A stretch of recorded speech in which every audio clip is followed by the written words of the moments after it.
सार संसार समुद्र माथे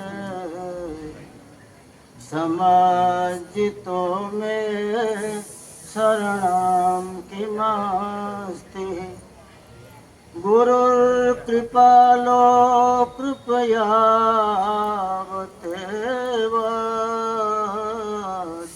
विश्वेश पादांबुज दीर्घनौका विश्वेश पादांबुज दीर्घनौका नमामि सद्गुरुं देवं शक्तिः धीशपरात्परम् मायातीतं निर्विकल्पं ज्ञानबोधितवागीशम् अखण्डमण्डलाकारं व्याप्तं येन चराचरं तत्पदं दर्शितं येन तस्मै श्री गुरुवे नमः तस्मै श्री गुरुवे नमः चलन्ति ब्रह्माजिन वेद भाखा चलन्ति वृक्षः जड़मूल शाखा चलन्ति ब्रह्माजिन वेद भाखा चलन्ति वृक्षः जड़मूल शाखा चलन्ति राजा छत्रं धरन्ति चलन्ति राणी बहुरूपवन्ति चलन्ति मेरूय विचित्रमन्दिरा चलन्ति तारारविचन्द्रमण्डला कदापि काले पृथ्वी चलन्ति महापुरुषवाक्यं न चलन्ति धर्म कदापि काले पृथ्वी चलन्ति महापुरुषवाक्यं न चलन्ति धर्म। परम वंदनीय सृष्टि संतापहर्ता पूज्यपाद सद्गुरुदेव मंगतराम जी महाराज, आदरणीय संत समाज, भक्त मंडल, साधक वृंद, वडील महोदयों, श्रद्धावान मातृशक्ति भाइयों बहनों। भाई का क्या नाम? शेर सिंह खुराना। एक बोलो। शेर सिंह खुराना। शेर सिंह खुराना। क्यों मेरा वो संपर्क नहीं? पुराना परिवार।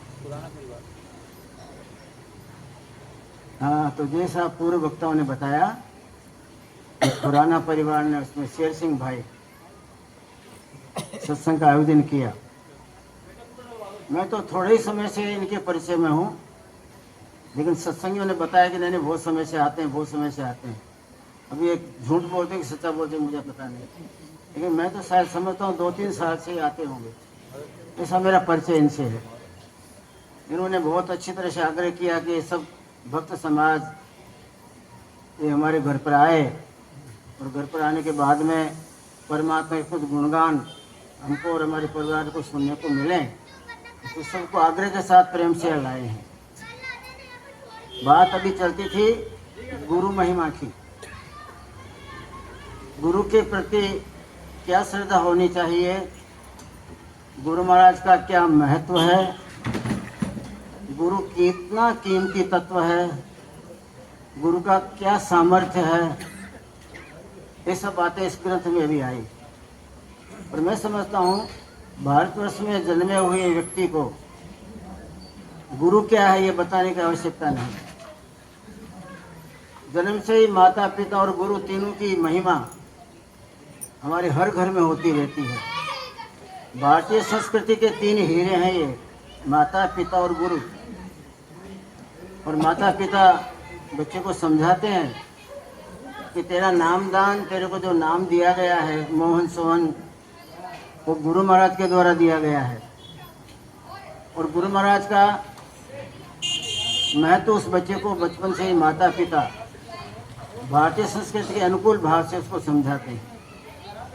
हमारी रामायण में एक चौपाई है, भगवान राम जब सवेरे खड़े होते थे, उठते थे, तब सबसे पहले माता को, फिर पिता को और फिर गुरु जी को नमस्कार करते थे। प्रातः समय उठ के रघुनाथा, मात पिता ही गुरु नावही माथा, हमारी परंपरा है ये। माता पिता का पहला नंबर है, हमारा तीसरा नंबर है माता पिता और गुरु। हम तो पूंछड़ी है, समझो ना, पूंछ। और माता पिता सिर है, हृदय है। प्रातः समय उठ के रघुनाथा, मात पिता ही गुरु नावही माथा। माता पिता को मस्तक झुकाते थे और उसके बाद में स्नान करके वस्त्र पहन के अपने गुरु महाराज के दर्शन करने के लिए हमेशा भगवान राम, लक्ष्मण, भरत, शत्रुघ्न चारों भाई वशिष्ठ बाबू जी के आश्रम में जाते थे। वशिष्ठ महाराज सूर्य वंश के 108 वंश से गुरु थे। 108 पीढ़ियां चली गई, उन 108 पीढ़ियों के गुरु एक ही थे वो, इसलिए वो वंश गुरु थे उनके। ब्रह्मा जी के पुत्र थे वशिष्ठ महाराज। ब्रह्मा जी को पूछा, हे पिताजी, आप सृष्टि की रचना करते हैं, रचना करने के बाद सृष्टि का उद्धार आप नहीं करते। ब्रह्मा जी सृष्टि की रचना कर देते हैं, उसके बाद में उसको छोड़ देते हैं उसके कर्मों के आधार से। इस दुनिया में फिरो, कर्म करना है तो शुभ कर्म करो, दूषित कर्म करो। ब्रह्मा कभी नाम बोलने को नहीं आया, बना दिया आपको, उनको बना के यहाँ भेज दिया। लेकिन इसके बाद में ऐसी राह पे छोड़ दिया आपको, हमको, आप कुछ भी करिए। उसके लिए अलग से चित्रगुप्त लिखता रहता है आपने क्या किया क्या नहीं किया। ब्रह्मा जी ने कभी अपनी संतानों की चिंता नहीं की कि कहाँ जा रहा है, उसके बाद में मैंने जन्म दिया तो उसके बाद क्या कर रहा है। ब्रह्मा जी ने चिंता नहीं किया, भेज दिया। वशिष्ठ जी ने कहा, पिताजी आप सृष्टि का निर्माण करते हैं, निर्माण करने के बाद में मनुष्य बनाते हैं, पशु बनाते हैं, कीट पतंग बनाते हैं, आकाश गमनीय पक्षी बनाते हैं, विहंग बनाते हैं, उसके बाद आप तो उसकी चिंता करते नहीं। वो अपने कर्मों के अनुसार कहाँ दौड़ रहा है, कहाँ दौड़ना है, उसके बाद उसका लेखा जोखा चित्रगुप्त रखता है। मैं आपसे पूछता हूँ, आप मेरे पिता हो, मेरा उद्धार कैसे हो? तो कहा, भैया भारतीय संस्कृति में बहुत ज़्यादा व्रत, उपवास, होम, हवन, यज्ञ, इनकी विधि तो है ही है। इस विधान से कभी पूर्णिमा का व्रत करो, कभी सोमवार का व्रत करो, कभी गुरुवार का व्रत करती हैं माताएं, कभी एकादशी का व्रत करती हैं। व्रतों की भरमार है हमारे भारतीय सदग्रंथों में। तो तुम व्रत उपवास करो, और व्रत उपवास करने से तुम्हारा कल्याण हो जाएगा, तुम्हारा मोक्ष हो जाएगा। वशिष्ठ बाबू ने कहा, पिताजी मुझे भरमाओ मत, आप मुझे सुख के रास्ते में चढ़ाइए। एक बार मुझे मनुष्य जन्म मुश्किल से मिला था, 84 लाख योनियाँ पार करने के बाद नंबर आया मनुष्य जीवन में। तो मैंने बहुत उपवास किए, बहुत व्रत किए, कोई व्रत नहीं छोड़ा। आज गुरुवार है तो गुरु का वार है। आज मैं गुरु को महानता के साथ में अपने जीवन की सद्बुद्धि अर्पण करता हूँ। आज रविवार है, सूर्य का वार है। आज सोमवार है, चंद्रमा का वार है। मैंने सब व्रत किए, सब उपवास किए, और व्रत उपवास करके जब मरा तब मैं अनाज का कीड़ा बना। व्रत में दिन भर भूखा रहना पड़ता है, भूखा रहने से क्षुधा बढ़ती है, क्षुधा की अग्नि आपको शांति नहीं दे सकती है। तो परमात्मा में चित्त नहीं रहता, पर अनाज में चित्त रहा मेरा। तो आज का दिन कब पूरा हो जाए, रात कब चले जाए, दूसरा दिन होए तो फिर मेरा व्रत तोड़ूं और कुछ भोजन करूं। मेरी वृत्ति परमात्मा में नहीं रही, लेकिन मेरे अनाज में रही, तो मैं दूसरे जन्म में अनाज का कीड़ा बना पिताजी। तो कीड़ा बनने के बाद तो भक्ति तो बनती नहीं, फिर तो पुनि पुनि जन्म, पुनि पुनि मरण, बार बार जन्मा, बार बार मरा, बार बार माताओं के गर्भ में पड़ा। दुर्दशा मेरी हुई। आप मेहरबानी करके मुझे फंसाओ मत, मेरे पिता हो ना आप, मुझे सच्चा उपदेश दीजिए। तो कभी ऐसा हो, ऐसा करो। अपने यहाँ भारतीय संस्कृति में बहुत महात्मा, ऋषि, मुनि, दिव्य महापुरुषों का अवतरण हुआ है। उन्होंने सदग्रंथ बनाए हैं। 4 वेद हैं, 18 पुराण हैं, शास्त्र हैं। शास्त्रों में, पुराणों में, वेदों के अंदर में जो विधियां लिखी हुई है, उन विधियों के अनुसार ग्रंथों का पठन पाठन करो, तो पठन पाठन करने से तुम्हारा कल्याण हो जाएगा। गुरु जी, पिताजी, मुझे आप भरमाइए मत। एक बार नदी को मैंने खोल दी व्रत उपवास कर करके, एकदम में जीव बना, कीड़ा मकोड़ा। उसके बाद थोड़ा चला कि उन्हीं का सर्कल जब पूरा हुआ, घूमते घूमते घूमते और नरदेव के पॉइंट पे आके टिका, तब मैंने सब शास्त्रों का, पुराणों का अध्ययन कर करके अपने जीवन में हवन, यज्ञ, जप, तप, स्वाध्याय, मनन, पठन पाठन, ये सब मैंने कर डाले।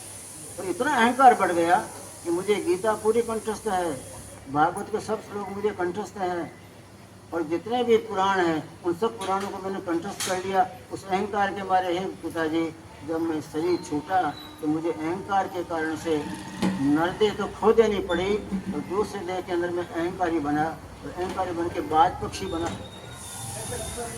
अहंकार के मारे सारे जंगल में राज करता था। मेरा ही राज है, किसका राज है? छोटे छोटे सब पक्षियों को मार मार के मैंने खाया। बाज की दही थी, पक्षी को खाना मेरा भोजन था। और कितने कर्म बंध गए पिताजी। उन कर्मों को काटते काटते 84 लाख योनियां पूरी करते करते मैं घिस गया, जीवन मेरा साफ हो गया। ऐसा मुझे मत बताइए। तो ऐसा करो ना वशिष्ठ, हमारे यहाँ 4 धाम है, 68 तीर्थ हैं, 7 पुरी हैं, और भारतवर्ष के अंदर में ठिकाने ठिकाने ठिकाने पुण्य भूमियाँ हैं। उनमें जाके स्नान करो। तीर्थ में स्नान करने से कल्याण हो जाएगा। फिर देह के अंदर में रहा हुआ पाप ताप संताप मिट जाएगा। तीर्थ यात्रा कर डालो। आपके कहने से पिता हो, मेरे कल्याण की बात कर रहे हैं। आपके कहने से मैंने 4 बार चतुर्लक्षीय दक्षिणा की। मैंने भारत की 4 बार दक्षिणा की, प्रदक्षिणा। सब तीर्थों में नहाया, 68 तीर्थ में नहाया, 4 धाम में नहाया, सप्तपुरी में नहाया। और नहा के मेरे को मन में रहा कि बस जल में नहाया हूँ ना, मेरा मोक्ष हो जाएगा। जल में नहाया हूँ ना, मोक्ष हो जाऊंगा। जल में वृत्ति रही तो आने वाली जिंदगी मछली बना। मछली बन के पिताजी उसके बाद तो फिर चक्कर में चढ़ गया 84 में। फिर पुनि पुनि जन्म, पुनि पुनि मरणम, पुनि पुनि जननी जठरे शरणम। ये संसार है, कब व्यवहार है। इस संसार के प्रपंच के व्यवहार में सब फंसा दिया आपने। पिताजी मेरा ठिकाना नहीं लगा। अब मुश्किल से नरदेह मिली है तो मैं सावचेत हो गया हूँ। अब मैं मूर्ख नहीं रहा। अब मुझे शास्त्र में मत डाल दिए, शास्त्र में मुझे मत डाल दीजिए। व्रत उपवास में मत छिपाए मत, जल पीने का मत कहिए, आत्मा का कल्याण ऐसा बताइए। तो भैया मैं तो 4 बात जानता हूँ। तीर्थ यात्रा कीजिए, शास्त्रों का अध्ययन कीजिए, व्रत उपवास कीजिए। तब संतों ने विचार किया कि इस जीव का कल्याण कब होगा। संतों ने आपकी जिंदगी के अंदर में बाह्याचार के सब प्रपंचों से आपको दूर कराया, और संतों ने आपको, हमको अंदर में डुबकी मारने का सिखाया। क्यों सिखाया? कि आपका सगा बाप जो परमात्मा है वो अंदर में बैठा हुआ है। परमात्मा ने आपको जन्म देने के बाद ये भिखारी बना के छोड़ नहीं दिया सड़कों पर, जहाँ इच्छा हो भटका करो, जहाँ इच्छा भटका करो, भीख मांगा करो।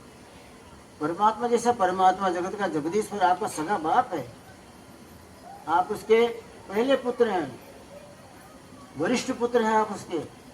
परमात्मा ने जब आपको मृत्यु लोक में भेजा तब कहा, बेटे तुम चिंता मत करना, मैं तुमको मृत्यु लोक में भेज रहा हूँ भक्ति करने के लिए।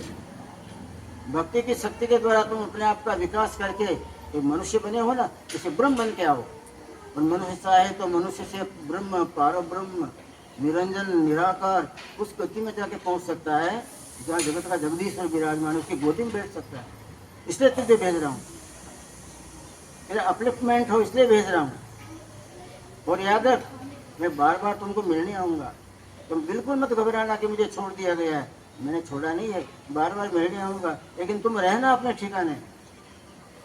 परमात्मा बार बार मिलने आता, लेकिन हम तो होते ही नहीं ठिकाने। मामी में होते हैं, मासी में होते हैं, भाई भतीजे में होते हैं, जगत के व्यवहार में होते हैं, प्रपंच में होते हैं, सारे संसार में भटका मारते हैं। प्राणी अपने आप में कभी नहीं होता, अपने पास तो होता ही नहीं। वो कहता मैं तो मर गया, मैं मर गया, मैं भाग का हीन हूँ, भाग का फूटा हुआ हूँ। परमात्मा जैसे परमात्मा का लड़का और भाग से फूटा हुआ क्यों हो? वो भाग तो आपको देने को आके बैठता दिल मंदिर में कि तो एक बार मुझे मिल तो सही। संसार में भटकते हो तो भटकने से अटको, अटकने के बाद एक बार अंदर में लटको, अंदर में डुबकी मारो। मैं बैठा हुआ हूँ वहाँ और तुमको तो मैं धन्य धन्य बना दूँ, तुम एक बार मेरे को तो मिल। लेकिन जन्मता है तब से लेके मरता है तब तक ये दुष्ट प्राणी कभी परमात्मा को सगे बाप को मिलने के लिए अंदर में डुबकी नहीं मारता है। अंदर में निशानी लगी हुई है। उस निशानी का पता देने के लिए संतों ने महात्माओं ने आपको बताया कि नरदेह है वो सीढ़ी नहीं है ऊपर चढ़ने वाली, निशानी है। सीढ़ी तो घर में एक ही जगह लगा दी सीढ़ी, उस पर आप चढ़ के छत पे जा सकते हैं। वो सीढ़ी एक ही काम करेगी। निशानी तो जहाँ जरूरत है वहाँ लगा दो, इस कोने में लगा दो, इस कोने से चढ़ जाओ छत पर। और कहीं जरूरत है तो वहाँ लगा दो, और कहीं जरूरत हो। निशानी को आप क्या बोलते हैं उसको? जो उठा उठा के लगा देते चारों तरफ। सीढ़ी, सीढ़ियाँ तो नहीं होती जो चढ़ चढ़ के स्टेप्स में चढ़ते हैं। वो तो पक्की सीढ़ी होती है, दूसरी सीढ़ी हाँ, तो हमारे वहाँ गुजरात में इसको निशानी बोलते हैं। जीना बोलते हैं। हाँ?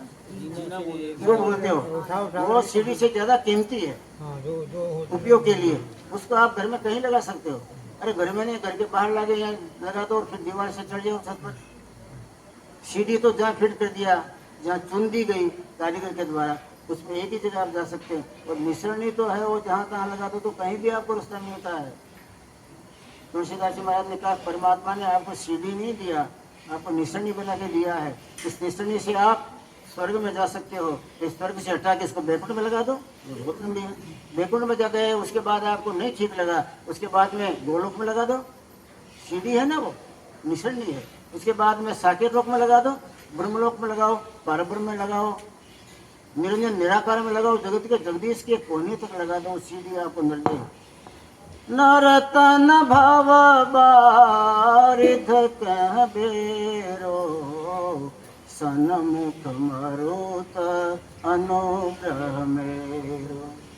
कर्णधार सत गुरु दृढ़ नावा, दुर्लभ काज सुलभ करि पावा, दुर्लभ काज सुलभ करि पावा। नरतन भव बारिध कबीरो। तुलसीदास। मनुष्य जीवन में परमात्मा ने आपको नाम की सीढ़ी दिया, नाम की। व्रत उपवास की विधि की सीढ़ी नहीं दिया। तीर्थ में नहाने की विधि की बात नहीं कही। ग्रंथों को पढ़ लेने के बाद अहम में मर जाने की बात नहीं की। संतों महात्मा ने आपकी जिंदगी में दीनता, शीलता, नम्रता और कार्य करने के लिए अंदर में से उर्मी भाव प्रकट करने के लिए बताया कि तेरे अंदर में हमने सीढ़ी दी हुई है, उस सीढ़ी पे कभी चढ़ा नहीं तो बाहर क्यों भटकता रहा? मनुष्य अपने आप से बहुत दूर बहुत दूर बहुत दूर चला जाता है। क्या मालूम क्या भाग फूटे हुए हैं इसके। अपने पास कभी जाता ही नहीं, अपने पास कभी रहता ही नहीं। और परमात्मा की बात को नहीं माना तो दुखी होने वाला है। परमात्मा ने कहा तुम ठिकाने रहना, तुम अपने पास रहना। गोरखनाथ जी मच्छंद्रनाथ बाबू जी के चरणों में पड़े, आप जैसा गुरु मिला, मुझे अंतर्गत साधना का भेद बताइए। आपने अंतर्गत साधना के द्वारा ब्रह्म को मुट्ठी में पकड़ा हुआ है। अंतर्गत साधना करने वाला ब्रह्म को मुट्ठी में पकड़ सकता है, और बाहर के भटकने वाले साधना करने वाला परमात्मा का सपने में दर्शन नहीं करता, सपना ही नहीं आता उसको। परमात्मा बाहर नहीं है, परमात्मा आपके अंदर में विराजमान है। आप अपने नजदीक जितना जाओगे उतने परमात्मा की दृष्टि से परमात्मा के दर्शन करने का मौका ज्यादा नजदीक है। और जितने दूर दूर जाओगे, हिमालय में चढ़ जाओगे, गंगा की मिट्टी में कूद जाओगे, परमात्मा सपने में नहीं आएगा। करके देखा भी होगा, देख लेने का। नर्तन मनुष्य जीवन भवसागर से पार होने की सीढ़ी है। उस पर चढ़ते चढ़ते स्वर्ग को छोड़ दीजिए, बैकुंठ को छोड़ दीजिए, गोलोक को, पुरुष लोक को, प्रकृति लोक को, जन लोक को, तप लोक को, महर लोक को छोड़ दीजिए। परब्रह्म परमात्मा की चोटी पकड़िए, इसमें बैठे बैठे पहुंच जाइए वहाँ। ऐसी ताकत नृदय में है। उस नृदय का सारा भेद सतगुरु देते हैं। इसलिए उन्होंने अपने जीवन को पढ़ा है। आपने हमने ग्रंथ पढ़े, जीवन नहीं पढ़ा। आपने हमने चारों तरफ भटके खाए, अटके नहीं। संतों ने संसार के भटकने में से अपने आप को अटकाया है। अटकाने के बाद उन्होंने अपने आप को ढूंढा है। ढूंढने के बाद में अंदर के सारे खजाने देखे हैं उन्होंने कि मन कौन से खजाने में बैठा हुआ है। सबके लिए अलग अलग वहाँ खंड बने हुए हैं। मन कौन से खंड में बैठा है नहीं पता, क्यों अंदर गए नहीं ना, इसलिए मन भटकाता है कि मन के मूल की जानकारी नहीं है। मन कौन सी गुफा में रहता है, शेर कौन सी गुफा में घुसा है, शिकारी को मालूम हो तो गुफा में जाके शेर को मार देगा। आपको मालूम हो कि मन कौन सी गुफा में है, मन कौन से खंड में बैठा है, अगर ये मालूम पड़ जाए अंदर उतरो तो आप मन रूपी इस पापी को पकड़ सकते हो ना। लेकिन आपको मालूम ही नहीं है कि मन मेरे इस देह के अंदर, इस शरीर के अंदर कौन से खंड में मन बैठा है, काम कहाँ बैठा है, क्रोध कहाँ बैठा है, लोभ कहाँ बैठा है, मोह अहंकार कहाँ बैठा है, एक सारा कुछ पता नहीं, अंदर में घमसान मचा हुआ है। इन लोगों ने पता लगा लिया कि मूर्ख कभी अंदर में उतरेगा नहीं और ये मूर्ख कभी हमको टच करेगा नहीं, इसलिए हम मन माना लूटे इसको, और ये सारे विकार हमको जिंदगी भर मन माना लूटते हैं। तो साहब ने कहा जिसके ये पांचों बस में नहीं है उसका कभी भला नहीं होगा, जिसके पांचों बस नहीं उसका भला न हो। कहे कबीर विचार के सुन लेना सब लोग, लोग मन लोग, हे लोगों सब सुन लेना, जिनके बस में पांचों नहीं है, न काम न क्रोध न लोभ न मोह न अहंकार, उसका कभी भला न होगा, उसका भला न हो। आप भला करना चाहते हैं मंदिर में जाके दीवा कर देंगे, दीपक कर देंगे, घी का है जी पुजारी जी, शुद्ध घी का दीपक लाई हूँ और ये दीपक कर दीजिए। दीपक करने से उस जगत के जगदीश्वर को, जो सूर्य जैसा दीपक सारे संसार के लिए प्रकट करके आपको प्रकाश देता है, उसको टिमटिमाता दीपक दे के आप उल्लू बना रहे हो। मंदिर के दीपक जगाने से उस परमात्मा की कभी प्राप्ति नहीं होने वाली। बाह्याचार में परमात्मा है ही नहीं, आपके अंदर में बैठा हुआ है। और जब भी आप खोजोगे, जब भी ढूंढोगे, जब भी अंदर में उतरना आपको हमको पता लग जाएगा, जब भी अंदर में डुबकी मारना सीख जाएंगे, तभी से आपका हमारा भाग्य खुल गया ऐसा मानिएगा। जब तक अंतर्गत भावना की जानकारी नहीं है, तब तक अंतर्निहित तो परमात्मा जगत का जगदीश तो घट घट में विराजमान है, उसकी प्रतीति कैसे होगी। हिरण्यकश्यप ने विष्णु भगवान के साथ में युद्ध किया। विष्णु भगवान का विरोधी था, धर्म का विरोधी था। ब्रह्मा जी से वरदान लिया, 60,000 वर्ष तक तपस्या की, लेकिन बाहर वाले की। कोई मंत्र का जाप करता रहा, एक टांग से खड़ा हो गया, आहार विहार बंद कर दिया, श्वास भी लेना बंद कर दिया। ब्रह्मा जी प्रसन्न हो गए, वरदान दे दिया, मैं संसार में किसी को मारूं, मेरी इच्छा की बात, मुझे कोई नहीं मारे। ब्रह्मा जी को कहा मैं किसी को मार डालूं लेकिन मुझे कोई नहीं मारे, मुझे मौत ना आए। ब्रह्मा जी ने कहा भाई मृत्यु लोगों में मौत तो निश्चित है ना, मौत अवश्यंभावी है, यहाँ मौत तो होती है। जीवन टूंका मिले, छोटा मिले, बड़ा मिले, लेकिन मौत तो निश्चित है। मृत्यु लोक में मौत नहीं हो, ये हो ही नहीं सकता। ये तो ऐसा मत कर, तो कोई वरदान मांगता है तो बड़ा वरदान मांग ले, अटपटा मांग ले, लेकिन मेरी मौत नहीं हो ऐसा कैसा मांग रहा है। तो कहा नहीं, मुझे विष्णु से मेरा विरोध है, उसका मेरा बदला लेना है, इसमें मुझे मार न सके विष्णु, मुझे कोई मार न सके, त्रिलोकी में कोई न मार सके मुझे, ऐसा वरदान दीजिए। बोले ऐसा नहीं, मौत तो मांगना पड़ेगा। हिरण्यकश्यप को मौत मांगो, अटपटी मांग लो ना, टेढ़ी मेढ़ी मांग लो, घटित घटित हो जाए ऐसी मौत मांग लो। तो कहा मुझे मृत्यु लोक का कोई प्राणी नहीं मारे, किसी से न मरो, मुझे कोई हथियार न मारे, मैं अस्त्र से न मरूं, शस्त्र से न मरूं, धरती पर नहीं मरूं, पानी में नहीं मरूं, आकाश में नहीं मरूं, और आपके बनाए कोई प्राणी से नहीं मरूं। ब्रह्मा जी ने तथा सके दिया। उसके बाद तो हथियार लेके विष्णु भगवान के साथ युद्ध में लग गया, खूब लड़े। ब्रह्मा जी के वरदान को प्रतिष्ठित रखने के लिए उसको इज्जत दिया विष्णु भगवान ने, और इज्जत दिया तो लड़ते गए, उसको मारा नहीं। लड़ते बहुत समय हुआ, विष्णु भगवान थक गए, थकने के बाद गायब हो गए। फिर उसने स्वर्ग में ढूंढा, वैकुंठ में ढूंढा तो भी नहीं मिले, पताल में ढूंढा तो भी नहीं मिले, हिमालय की गुफाएं ढूंढी तो भी नहीं मिले। नारद जी जा रहे थे, नारद जी को पूछा, नारद जी विष्णु कहाँ छुप गए, मेरे डर के मारे, कोई जगह तो मैंने छोड़ी नहीं जहाँ छुपने के बाद कोई नहीं मिले। आकाश पाताल मैंने एक कर दिया, सारे लोक परलोक मैंने एक कर डाले, खंड पिंड ब्रह्मांड सारे ढूंढ डाले, वो गया कहाँ मेरे डर के मारे, कहाँ छुप गया? ब्रह्मा जी, नारद जी ने कहा भाई मैं पूछ लूंगा कोई मिलेंगे तो, बहुत दिन से नहीं मिला हूँ। घूमते घूमते ब्रह्मा जी पहुंचे क्षीर सागर में, तो विष्णु भगवान से सैया पर। बोले भगवान कहाँ छुप जाते हो आप? वो हिरण्यकशिपु बेचारा आपको ढूंढता है कितने समय से, आकाश पाताल में, कंदराओं में, गुफाओं में, वनों में, जंगलों में, क्षीण में, खोहरों में, नदियों के किनारों में, आप मिले कहाँ नहीं? खूब ढूंढा, आप क्यों नहीं मिले? कहाँ रहते हो? कहना नहीं मैं कहीं नहीं, मैं तो उसके पास में था, उसके दिल में बैठा था। वो मूर्खा बाहर भटकता रहा तो कैसे मिलता मैं? उस पागल को ये जानकारी नहीं थी कि परमात्मा घट घट में बैठा है। जो घट में जरी डुबकी मारता तो मैं तो वहीं था, उसके दिल में बैठा हुआ। वो जंगल में खाए धूल छानता रहा, मैं जंगल में धूल छानने मिलता हूँ। नारद जी को याद आया, अरे बात तो सही है, मैं भी कीर्तन करते करते दुनिया में घूमता रहता हूँ, परमात्मा तो घट में है ना। इस बात को आप भी जानते हो, आप भी जानते हो, आप सबको कहते भी हो, अरे भाई घट घट में परमात्मा विराजमान है, घट घट में परमात्मा विराजमान है। पर किसके लिए विराजमान है? आपके लिए नहीं है। दूसरे को ज्ञान देते हो तो आपका परमात्मा आपके अंदर नहीं है क्या? आप अपने से क्यों दूर चले जाते हो? तो आपके दिल में बैठा हुआ है। नारद जी, वो मूर्ख थोड़ा सा अगर अंदर उतरता घट मंदिर में, तो मैं तो उसके दिल में बैठा हुआ, तो उसे मिल लेता, बातचीत कर लेता, क्या कहना चाहता सुन लेता। लेकिन मुझे मिलने के लिए अंदर में तो उतरा नहीं, बदमाश बाहर भटकता रहा, तो बाहर तो मैं हूं नहीं ना। वो परमात्मा आप में है, उसको पानी में भिगा हुआ क्यों मान लेते हो पता नहीं।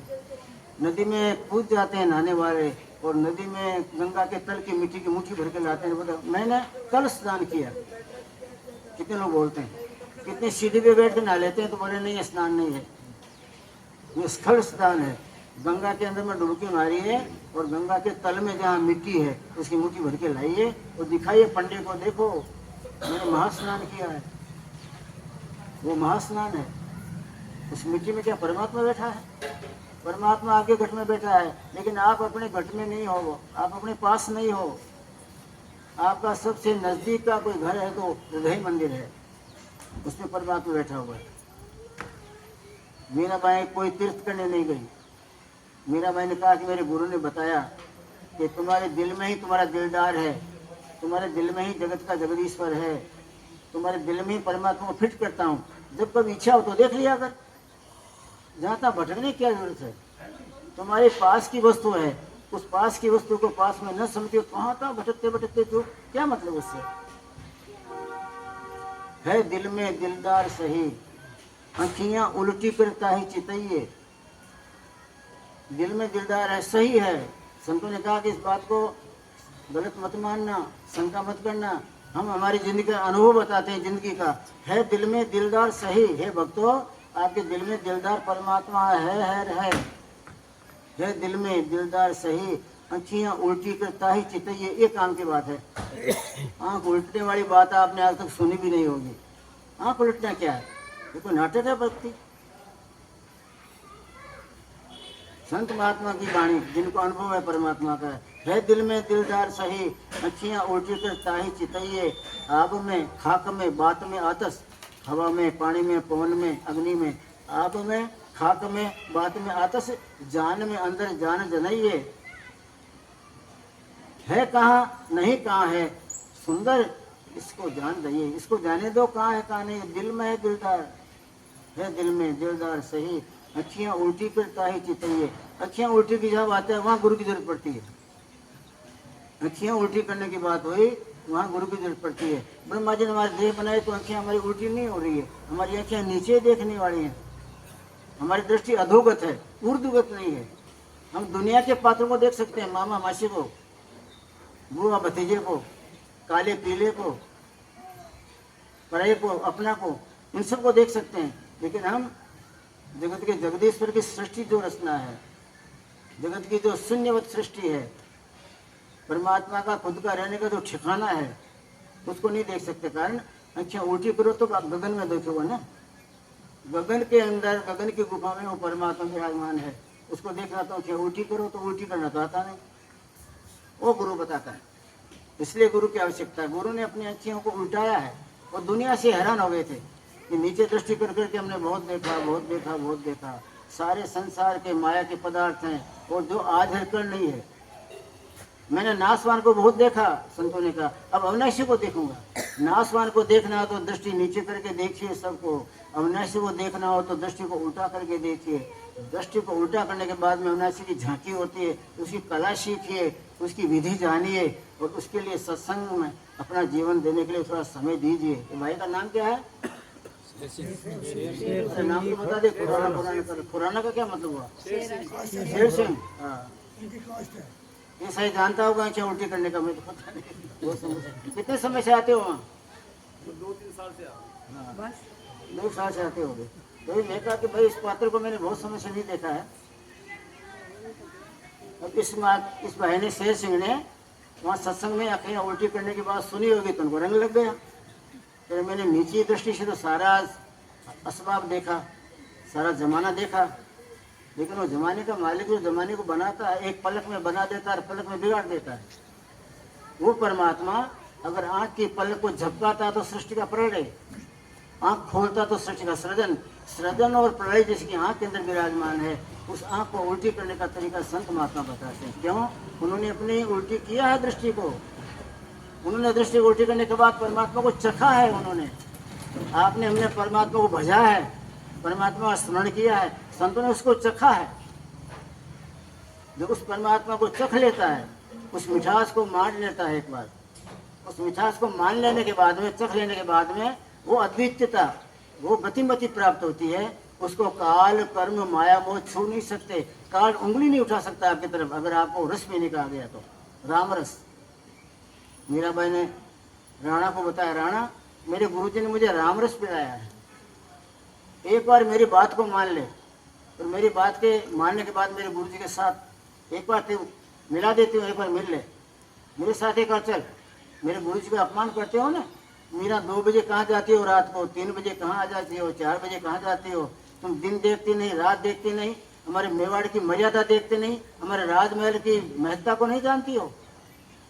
हमारे यहाँ बहुत मर्यादाएं हैं, तो एक बार मेरे साथ तो आ और मेरे गुरु जी से मिल। मैं प्रार्थना करूंगी, गुरु जी इसको एक बार रामरस का एक घूंट पिला दीजिए। और रामरस का घूंट पीने के बाद जो तेरे को मस्ती चढ़ेगी, जो तेरे को अंदर के अंदर में खुमारी चढ़ जाएगी, जो तेरे में लाली निकलेगी, राणा जी ब्रह्मा का बाप नहीं उतार सकेगा उस लाली को। गुरु ने चढ़ा दिया और चढ़ गई भाई। जिसने अपनी जिंदगी में लाली चढ़ाई है, अपने में, अपने आप को मस्ती में मस्त बनाया है परमात्मा की, वो आदमी मस्ती में आपको मस्त बना सकता है। जिसने उस घूंट को पिया वो आपको खिला सकता है। वो अनुभवी है, उसने परमात्मा को पिया है, परमात्मा से एक में हुआ है। उसमें परमात्मा करंट है, करंट जो अगर आपको लग जाए एक बार झटका उस करंट का, तो काल कर्म माया मोह सब रवाना हो जाए। भगवान बुद्ध 13 साल तक निरंजना नदी के किनारे भटकते रहे, मनमाना करते रहे, कुछ नहीं हुआ। जब उनको आंतरिक साधना वाले गुरु मिले, गुरु मिलने के बाद में उनको जो करंट दिया परमात्मा वाला, तुम्हारे में करंट नहीं है, इसलिए माया काम क्रोध लोभ मोह अहंकार ये तेरे पीछे पड़े हैं। करंट जब आएगा तो सब भग जाएंगे। गुरु जी ने करंट दिया, रात को साधना में बैठे, गुरु जी ने संकल्प किया है परमात्मा मैंने जो तुम्हारे 2 नाम लिए हों तो मेरी शक्ति और मेरी भक्ति, इस मेरी भक्ति में उतार दो ना। संत आपके लिए प्रार्थना करते हैं कि हे परमात्मा, ये संसारी प्राणी बेचारा कुटुंब परिवार की उपाधि में पड़ा हुआ, 4 पेट को भरने वाला, काल कर्म की माया की मौत के अंदर में अपने आप को पिस जाने वाला, कर्म के जूते खाने वाला, ये कब भजेगा आपको? कहाँ समय इसके पास, कहाँ भेद है? मैं संकल्प करता हूँ कि मेरे में है परमात्मा आपकी शक्ति हो तो बुद्ध में चले जाए। और सवेरा उगते ही बुद्ध के अंदर में एक तारा होगा और उगते इसके अंदर में बिजली चमकने लग गई, अंदर के सारे अंधकार दूर हो गए। और दूर हो गए तो प्रकाश, दिव्यता का प्रकाश आंखों में चमका, दिव्य दृष्टि मिल गई। देखा भगवान बुद्ध ने सवेरे कि कोई भक्के जा रहे हैं, एक काला काला आदमी जा रहा है, एक पीला पीला आदमी जा रहा है, एक हरा हरे रंग का आदमी जा रहा है, और सब उनके पास में से उनमें निकल के जा रहे हैं। भगवान बुद्ध ने कहा भाई तुम कौन हो? बोले हम आपके मित्र हैं, आज तक आपको हमने खूब भरमाया 84 में, कभी गधे में, कभी घोड़े में, कभी खच्चर में, कीड़े में, मकोड़े में, जलचर में, थलचर में, नभचर में, गगनचर में हमने खूब घुमाया है। तो काला काला कौन हो? बोले मैं काम हूँ, लाल लाल मैं क्रोध हूँ, मैं अहंकार हूँ। कोई पीला, कोई काला, कोई हरा, ये पांचों के अलग अलग रंग, और उनके अंदर में दिव्यता का प्रकाश आया, परमात्मा करंट लगा, उस करंट को सहन नहीं कर पाए भैया सब। उन्होंने कहा भाई तो मेरी जिंदगी में साथ रहे, और इस जिंदगी में नहीं। हे भगवान को तो अनंत दिन तक तुमको हमने खूब भटकाया, कभी हमने तुमको कीड़ा बनाया, कभी गधा घोड़ा बनाया, तो विकारी तो बनाते हैं ना। इन विकारों के अड्डे के मारे हमारे अंदर में इतनी भयंकरता है, इतनी श्रेष्ठता है कि उनके कारण से हमको भटकना पड़ता है। कभी क्रोध के मारे हम आपस से बाहर हो जाते हैं, लोभ के मारे कभी कभी किसी का सत्यानाश कर डालते हैं, काम के मारे कीड़े बन जाते हैं।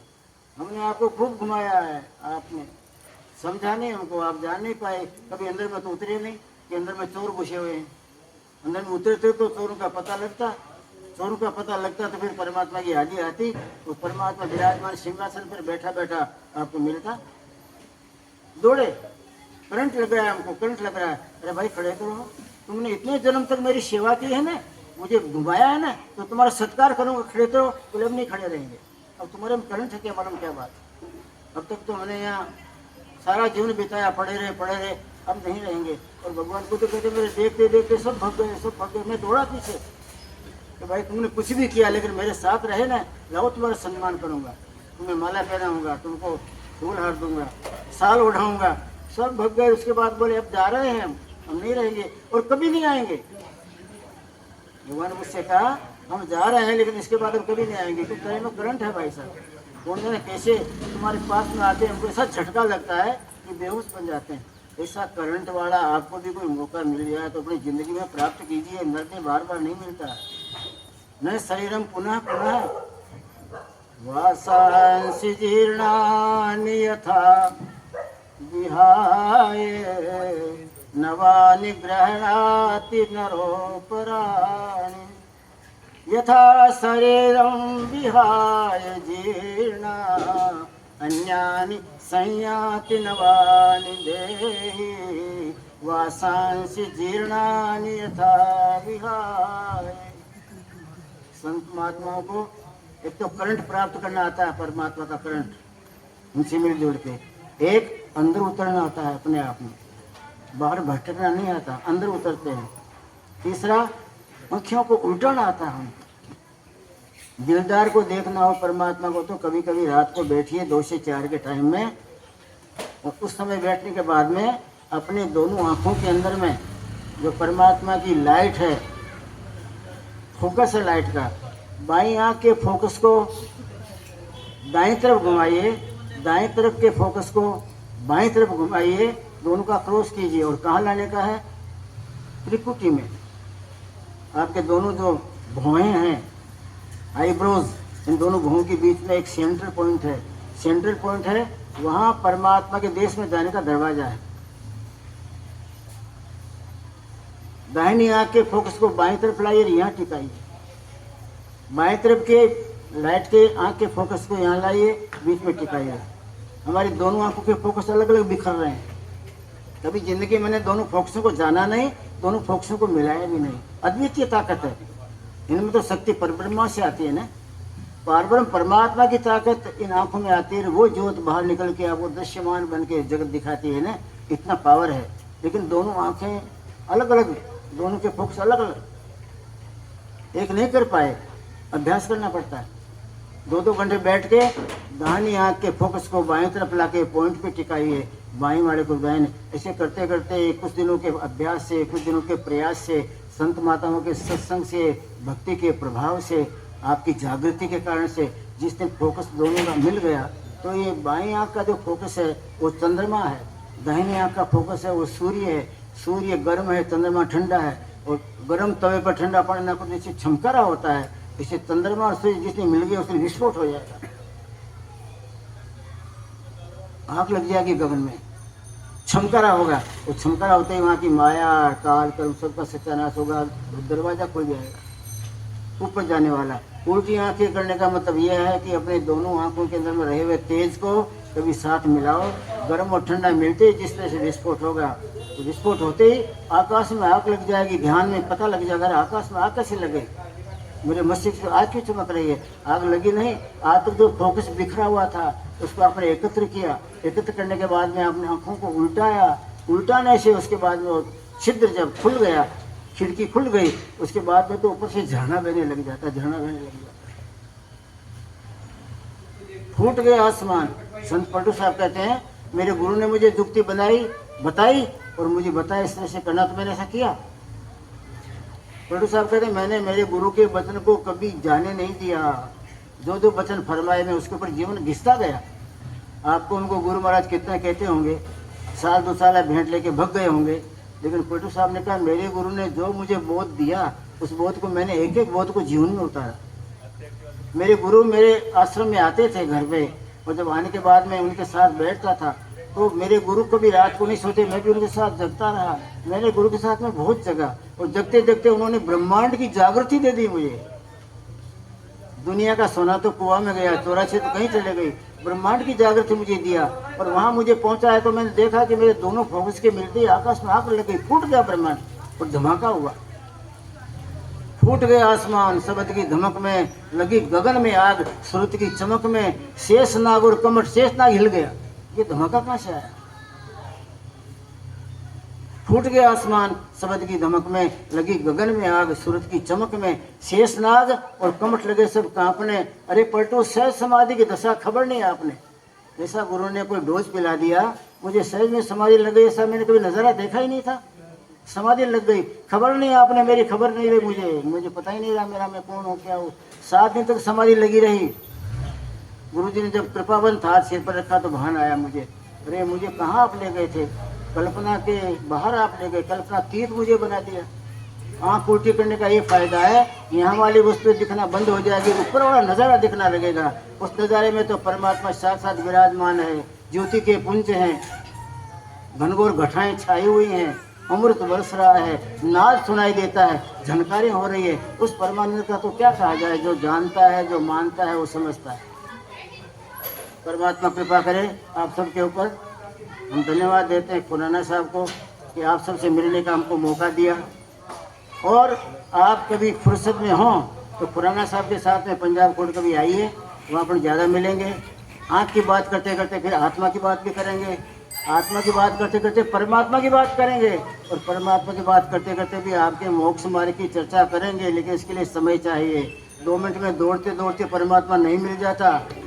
2 मिनट में दौड़ते दौड़ते परमात्मा मिल जाता होता तो फिर ऋषि मुनि महात्मा जंगल में धूल चाटने थोड़े गए थे जी। भरतरी ने राज छोड़ दिया, राज छोड़ने के बाद में सीधे बाप जी के पास चला गया, गुरु गोरखनाथ के पास। बाप जी आप तक तो मुझे महलों में आनंद लगता था, अब तक महलों को देखता तो लगता था बड़ा रंग है, रंगीला वातावरण है, बड़ी दिव्यता है, ऐश्वर्य है, वैभव है, लेकिन अब मुझे तो उसमें आग की लपटें दिख रही है। आपने क्या दृष्टि दे दी मुझे कि अब महलों को देखता हूँ तो कहीं काम की आग लगी हुई है, क्रोध की अग्नि लगी हुई है, लोभ की आग लगी हुई है, मोह की सारी अग्नियों के भड़कों के अंदर लपटों में मैं जल रहा हूँ। आपने दया करके मुझे जगा दिया। अब क्या मालूम ये लपटें दिखना क्यों बंद हो गई? गुरु गोरखनाथ जी ने कहा मैं यहाँ भजन करता हूँ, भर्तृहरि मैं भजन करता हूँ। रात को मैं सोता नहीं, रात को भजन करता हूँ तो अपनी आत्मा को अधर में चढ़ाता हूँ। वो खिड़की खुल गई, वो दोनों फोकस मिल गए उनके। कभी फोकस के मिलते आपका एकदम बहुत ज़्यादा जोरदार भड़का हुआ, उसी के अंदर वो जल की खिड़की खुल गई, उससे मेरी आत्मा ऊपर चढ़ गई। ऊपर में जाके परमात्मा को, दिव्य परमात्मा को मैंने पिया है। परमात्मा अमृतमय है। वेद बोलता है परमात्मा रस रूप रसो ईश्य है। परमात्मा ने, हे मुनियो परमात्मा रस रूप है, उसको पीजिए। उसको जीभ से बोल बोल के फेंके मत, राम राम राम राम करके आवाज़ से फेंक देते हैं बात। परमात्मा पीने की वस्तु है। मैंने पिया है भगत, और मैंने पिया है तो उस परमात्मा के पीने के बाद में 1-2 बूंद नीचे गिर गई मेरे आश्रम में। उसके हमारे यहाँ शांति, संतोष, दया, धैर्य और ये चारों तरफ बहा। तो दया, धैर्य, शांति वाले हवामान में, वातावरण में तुमने सांस लिया ना, इससे तुम्हारी माया की सब लपटें खत्म हो गई। परमात्मा को पी लेने के बाद में परमात्मा की एक बूंद भी अगर आपके ऊपर गिर जाए तो आप महामना बन सकते हैं, ब्रह्मांड के धन के बाप बन सकते हैं। सबरी भीलनी थी, लेकिन मतंग महामुनि ने परमात्मा को पीते पीते कभी एक आधी बूंद गिरा दी होगी, वो बूंद के गिरने से सबरी के जीवन के अंदर में ऐसी धन्यता आई कि सबरी ने सारे पंपा सरोवर को अमृत बना दिया। जो नहाया उसका कल्याण, जो नहाया उसका कल्याण। परमात्मा खूब दया करे आपके ऊपर। नर्दे मिले तो थोड़ी समझ भी अपने अंदर में उतारिए। नर्दे को ऐसे पत्थर की तरह फेंक के मत पूरा कर दीजिए। नर्दे में कीमती हीरे हैं, अंदर में परमात्मा का खजाना है, परमात्मा अंदर में विराजमान है। उसी जगत के जगदीश को इसी देह में, इसी जिंदगी में मिलना हो तो संत महात्माओं के दिव्य अनुभूत साहित्य को पढ़िए, सत्संग में कभी कभी आइए, और सत्संग करने वाले प्रेमियों का कभी संग कीजिए तो पता लगेगा कि इनकी साधना में मेरी साधना में फर्क है, इनके जीवन की चाल चलन में मेरी चाल चलन में फर्क है। उससे मिलेंगे तो आपको लगेगा इस आदमी के साथ बैठेंगे तो आनंद आएगा। इसलिए अपने जीवन को शुद्ध बनाएं, संतों महात्मा का थोड़ा संग करें। वो संग तो बहुत कर लिया आपने, पानी का संग कर लिया, पवन का संग भी कर लिया और मालाएं खूब घुमा ली। एक बार परमात्मा की अद्भुतता का परिचय प्राप्त करना हो तो जो सत्संग करने जाता हो, सत्संगियों का संग करें। उस संग में भी रंग है, वो रंग आपके जीवन को लग जाए तो ये नरजीवन धन्य बन जाएगा और आपके जीवन के अंदर कुछ करने को बाकी रह नहीं जाएगा। एक घूंट पी लिया तो सब तीर्थ हो गए। एक घूंट परमात्मा के नाम का पी लिया तो सारे के सारे तीर्थ, सारे के सारे शास्त्र, सारे के सारे पुराण, सारे वेद आपके चरणों में आ गए। उस महादिव्यता के कारण से आप महान दिव्य बनेंगे, जीवन धन्य बनेगा, जगत का आना जाना सब खत्म हो जाएगा और जिसके ऊपर आप हाथ रख देंगे तो आपका करंट उसको भी लगेगा। इस सद्भाव के साथ में विराम। बोले सद्गुरुदेव महाराज की। अपन ने जो चर्चा की अभी, इस चर्चा में किसी माता को, बहन को, भाई को पूछना हो कुछ कि महाराज ये कहाँ की बातें ठपकार दिए, लेना नहीं देना नहीं, कहाँ वशिष्ठ को ले आए 108 पीढ़ी बना दिए, कोई को पूछना हो, कोई माता पूछे, कोई भाई पूछ ले, पीछे तक बैठे पूछ ले, कोई भी आगे वाला पूछ ले। महाराज में हाँ बोलिए, वशिष्ठ जी आप मत पूछिए, आप तो पुजारी हो सतनाम के, ये तो नए आदमी के लिए बात है। कोई पूछे चश्मा वाला बिना चश्मा वाला, इसको पूछना। आप तो सतनाम के पुजारी हो जी। चलो